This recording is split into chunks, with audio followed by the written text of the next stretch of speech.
El economista Orlando Ochoa, graduado en la Universidad Católica Andrés Bello, con PhD en la Universidad de Oxford y Magister en la Universidad de Buckingham, va a intervenir en esta oportunidad.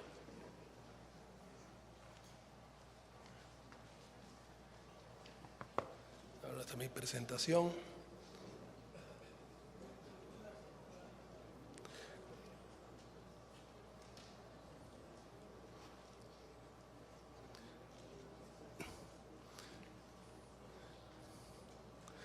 Discúlpenme. ¿Dónde está mi presentación acá?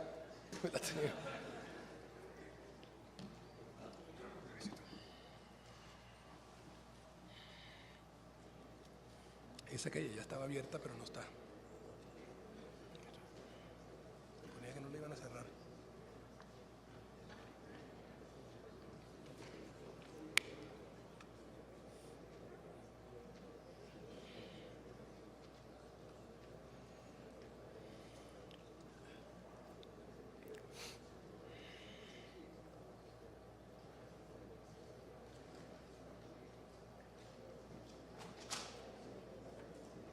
Listo. Bueno, muchas gracias a Conindustria. Un saludo a todos. Cardenal Porras, amigo. Voy a hablar desde una perspectiva económica sobre el tema petrolero y la recuperación económica, pero voy a entrar en temas petroleros completamente para mostrar mi argumentación. Disculpen que algunas láminas van a tener números, yo voy a interpretar y resaltar, pero quiero mostrarles que detrás de lo que digo hay respaldo, más allá de que esto es un resumen para 30 minutos. Bien, yo voy a tocar tres áreas: dificultades macroeconómicas y sus consecuencias, apenas un par de aspectos. El declive y las oportunidades del sector petrolero, voy a ponerle algunos números para ver algunos detalles de cosas que ya se han hablado, y luego voy a hablar de cómo podría ser un plan de 5 años para la elevación de la producción petrolera que siente las bases para la recuperación económica. Bueno, hablemos algo petrolero, pero que directamente afecta la situación macroeconómica. Los volúmenes de exportación y el valor de exportación y la producción petrolera de los últimos años.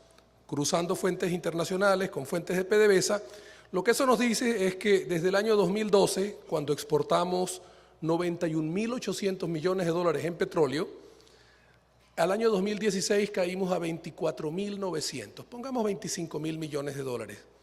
Y este año en curso estamos en una cifra en rojo, que coloco, de 29.800.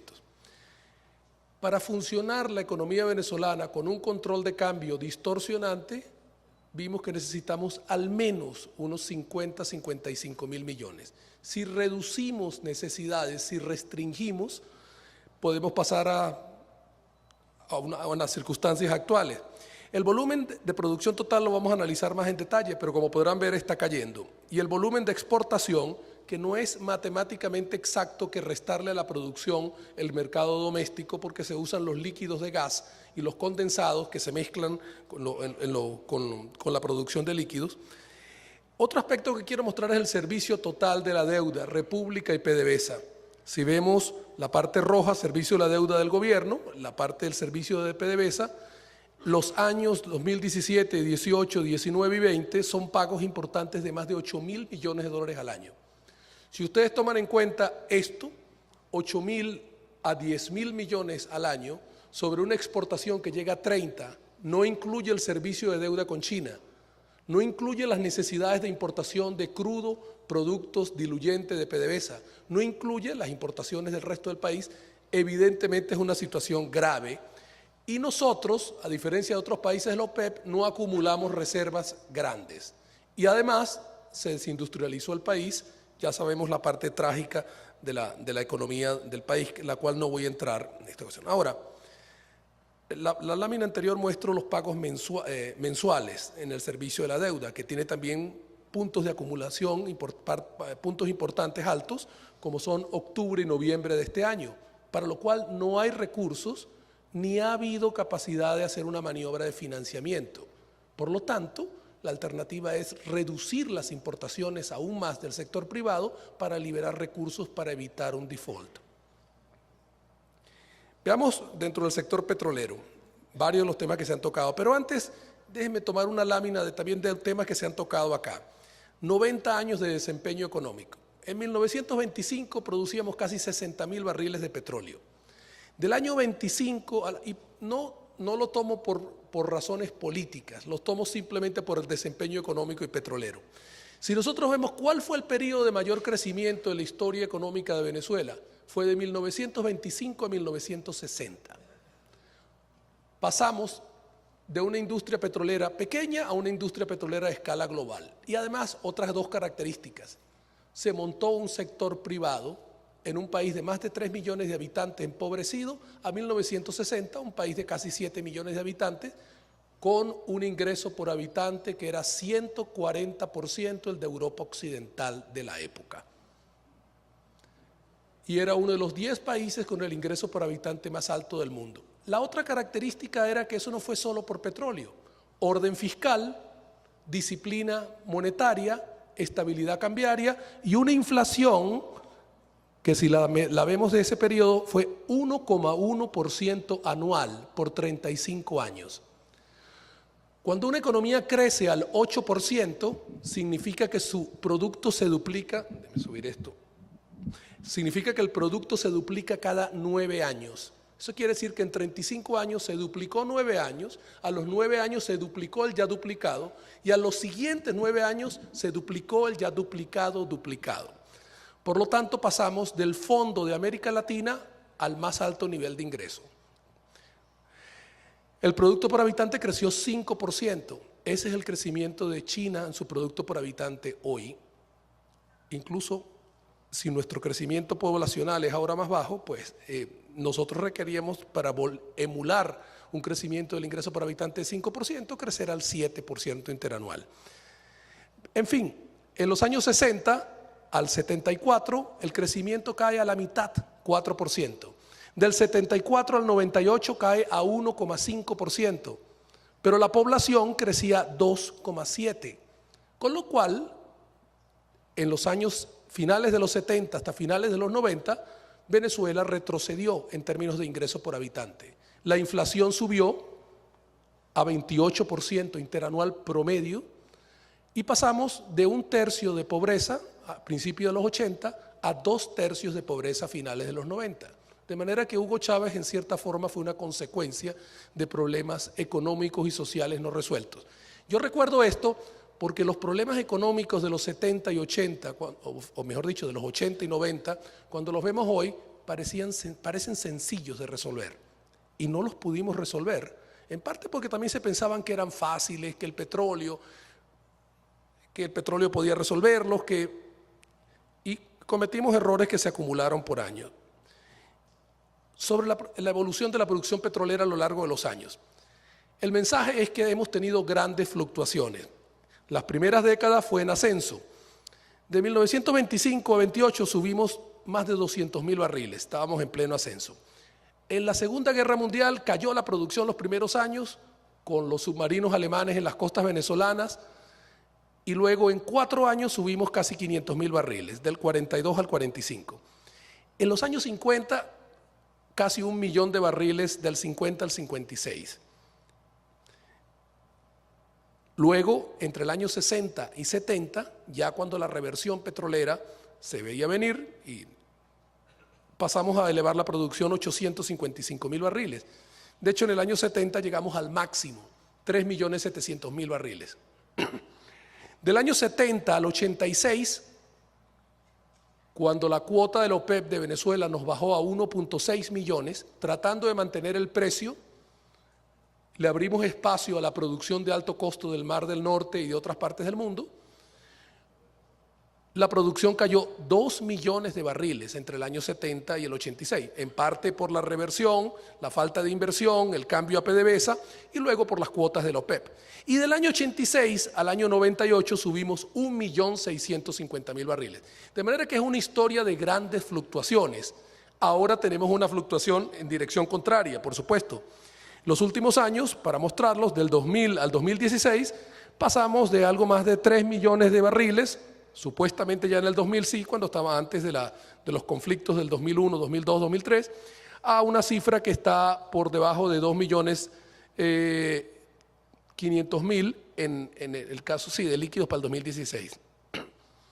Las fluctuaciones de los precios de estos últimos años ya las conocemos, no quiero hacer mucho énfasis en precios. Me quiero detener un minuto en esta lámina. La producción de crudo y las reservas probadas, según la publicación de British Petroleum, que es la más respetada en cuanto al uso de datos. Aquí están los 15 principales productores del mundo. En el año 98, Estados Unidos producía 8 millones de barriles. Ya para el 2015 producía 12.7 millones. Rusia pasó de 6.1 a 10.98. 78% de incremento. Estados Unidos 58%. Venezuela pasa de 3.5 a 2.6, una caída de 25%. Los otros países que caen son México y Noruega, que ambos pierden reservas en forma importante. Si vemos el número de años, el tiempo, las reservas de Venezuela equivalen ahora a más de 300 años, al ritmo de producción de 2.6 millones que ya no lo tenemos.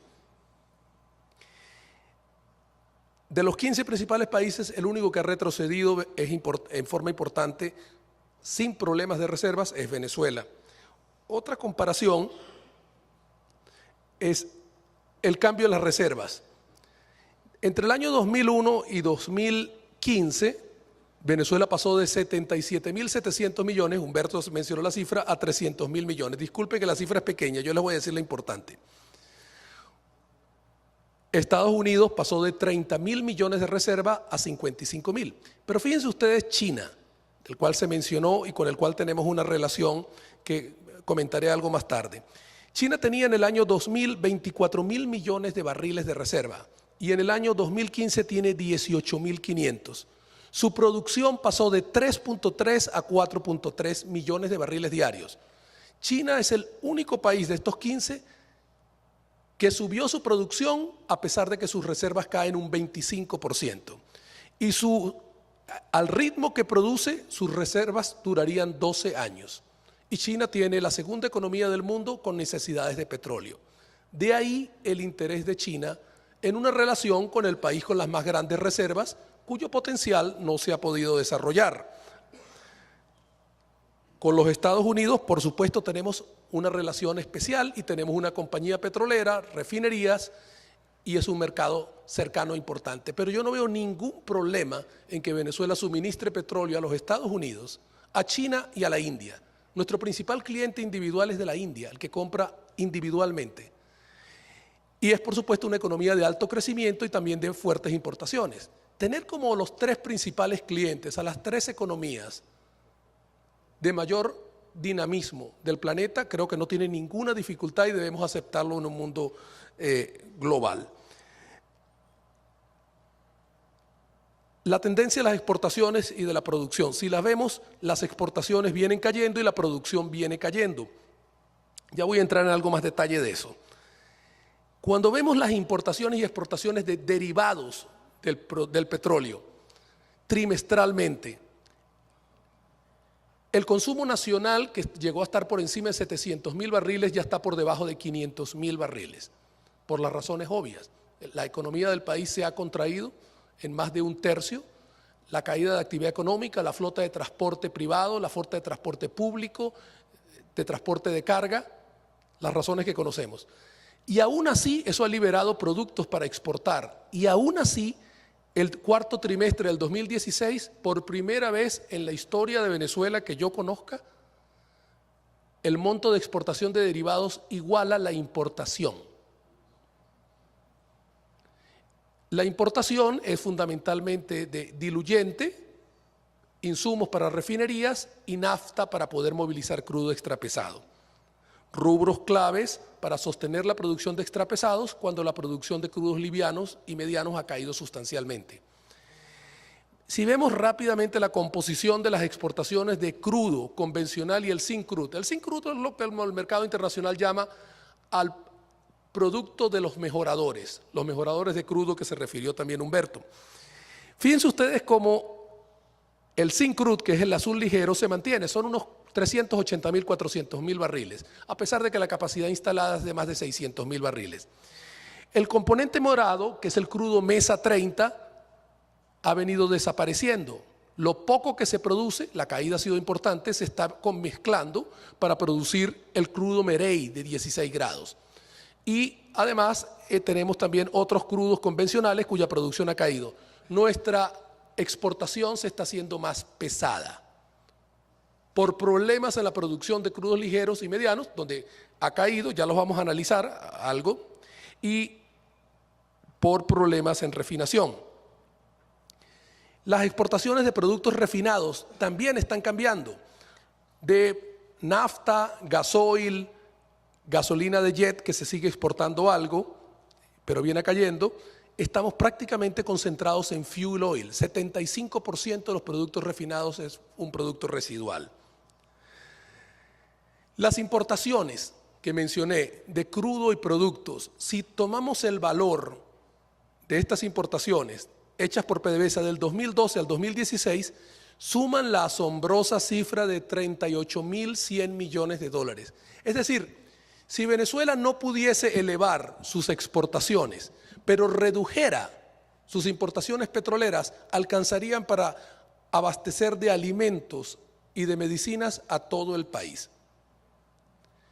38.000 millones es una cifra muy alta para un país petrolero en 5 años. De hecho, esa cifra supera lo que estimamos entró por financiamiento de China en esos años. Por lo cual, ese país podría deducir que lo que proveyó de recursos no sirvió para expandir la producción, sino para financiar las importaciones de un sistema de producción petrolera con crecientes fallas. Ahora hagamos un breve análisis de esto tomando en cuenta información por rubros. Entre el primer trimestre de 2012 y el cuarto de 2016, la producción de condensados, casi gasolina natural que se mezcla con las otras producciones de medianos, pesados y extrapesados, cayó 16%. La de ligeros, crudo ligero, pasó de 518.000 barriles a 303.000 barriles. Hay una caída sostenida. Básicamente los yacimientos maduros de crudos ligeros que tenemos tienen un declive natural. Y PDVSA no ha podido compensar sino casi la mitad de esa tasa de declive. No es que los está cerrando, es que no puede darles el mantenimiento o reponer las pérdidas a través de nuevos pozos o reabrir pozos bajo nueva tecnología con nuevos socios, de modo que no se ha podido. E igual ocurre en crudos medianos. La caída en producción de crudos ligeros y medianos ha llevado a que se importe ligeros y medianos. Y además a que la producción de extrapesados no puede crecer más. Por una parte, los mejoradores no están a full capacidad, por otra parte, la mezcla, no hay el componente y hay que importarlo.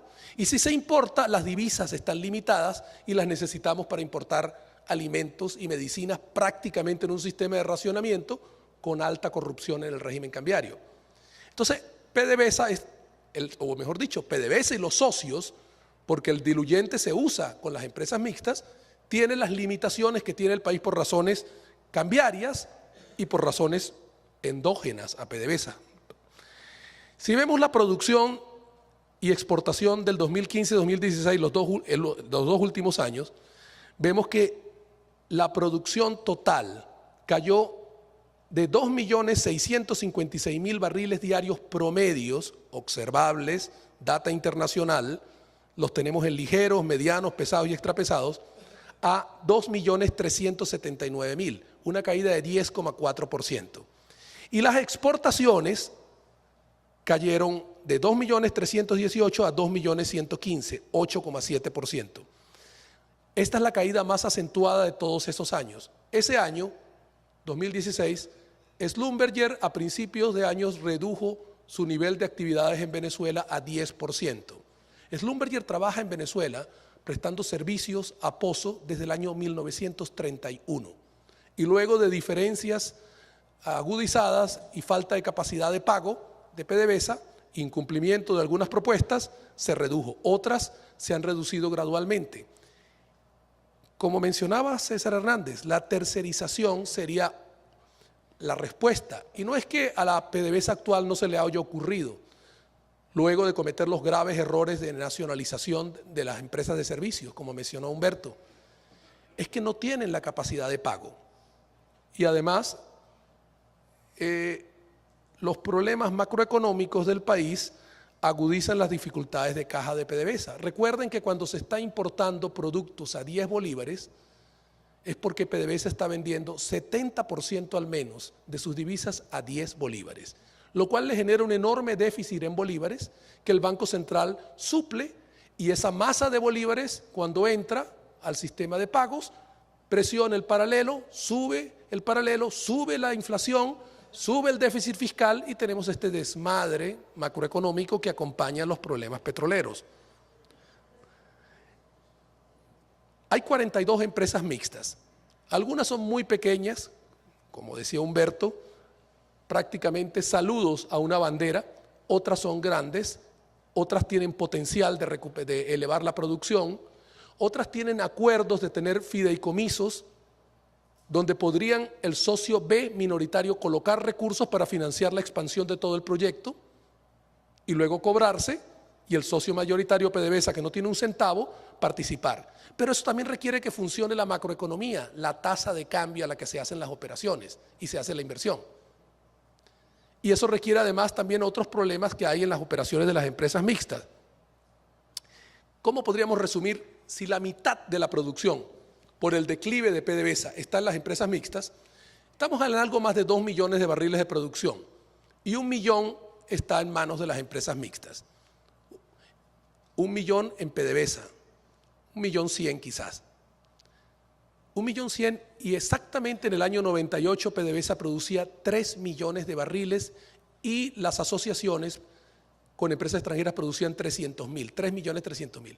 PDVSA se ha reducido su esfuerzo propio a 1/3. Hemos perdido 2 millones de barriles y se ha compensado con el incremento de las empresas mixtas. Los problemas que se ven en el panorama para las empresas mixtas: régimen cambiario.